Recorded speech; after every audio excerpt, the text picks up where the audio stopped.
Assalamualaikum warahmatullahi wabarakatuh. Perkenalkan, nama saya Baby Salsabila. Di sini saya akan mempresentasikan mengenai bab 3, yaitu metode penelitian pada penelitian yang akan saya teliti. Yang pertama ada paradigma. Paradigma sendiri yaitu perspektif riset yang digunakan peneliti yang berisi tentang bagaimana cara pandang peneliti melihat realita yang ada.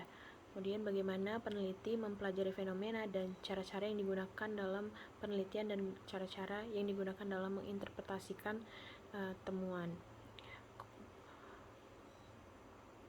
Paradigma yang akan digunakan dalam penelitian ini yaitu paradigma konstruktivis interpretif, di mana konstruktivis interpretif itu memandang bahwasanya kenyataan itu merupakan hasil dari konstruksi atau bentukan dari manusia itu sendiri. Menurut Creswell sendiri, tujuan dari konstruktivis itu merupakan untuk bersandar sebanyak mungkin pada pandangan dari para partisipan tentang situasi tertentu, dan seringkali makna-makna subjektif ini dinegosiasikan secara sosial dan historis. Dengan kata lain, realitas itu dibangun melalui interaksi dalam kehidupan sosial dan melalui norma-norma historis dan kultural yang berlaku dalam kehidupan individu tersebut. Peneliti juga menciptakan secara induktif, mengembangkan teori atau pola makna. Untuk pendekatan penelitian, pendekatan yang akan digunakan oleh peneliti adalah pendekatan kualitatif. Menurut Creswell sendiri, pendekatan kualitatif adalah pendekatan untuk mengeksplorasi serta memahami makna individu atau kelompok dalam menganggap masalah sosial ataupun manusia. Kemudian ada unit analisis. Menurut Baby, unit analisis merupakan apa atau siapa yang sedang dipelajari, dan dalam penelitian ilmu sosial, unit yang paling khas adalah orang per orang. Terdapat unit analisis umum dan penelitian sosial, yaitu individu atau perorangan, kelompok, organisasi, interaksi sosial, dan artefak sosial. Dan yang menjadi unit analisis pada penelitian ini adalah official video klip Ardhito Pramono, Here We Go Again. Kemudian ada metode pengumpulan data. Menurut Creswell sendiri ada beberapa metode dalam mengumpulkan informasi atau data kualitatif, yaitu observasi, wawancara, dokumentasi, dan bahan visual. Untuk metode pengumpulan data yang akan digunakan pada penelitian ini adalah dokumentasi yang terdapat pada video klip Ardhito Pramono, Here We Go Again, dan serta data-data pendukung yang berasal dari buku, internet, dan data pendukung lainnya yang masih berhubungan dengan penelitian.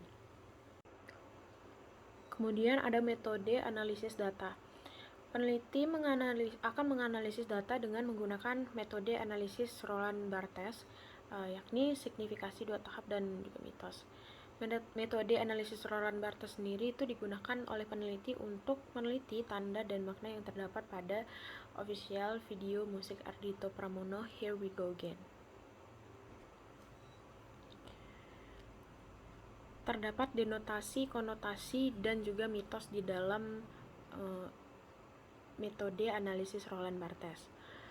Yang pertama, denotasi. Untuk menginterpretasikan makna denotasi pada penelitian kali ini, peneliti akan mengamati adegan-adegan yang terdapat pada rekaman musik video Here We Go Again, dan akan mengambil scene-scene yang nantinya dianggap mampu mewakili representasi dari obsesi dalam lapisan informasional, yakni segala sesuatu yang bisa diserap dari latar, kostum, dialog atau bahasa, serta gerak laku tokoh yang dapat langsung terlihat.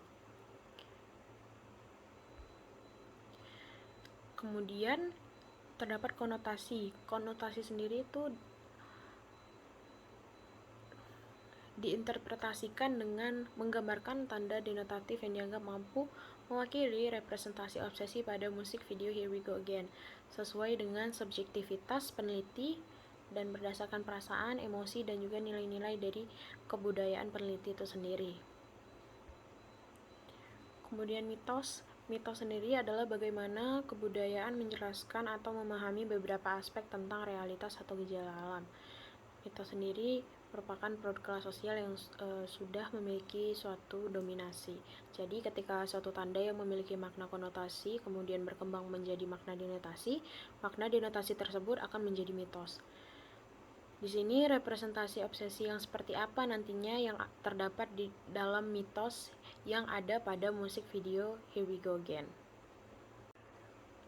Kemudian terdapat coding.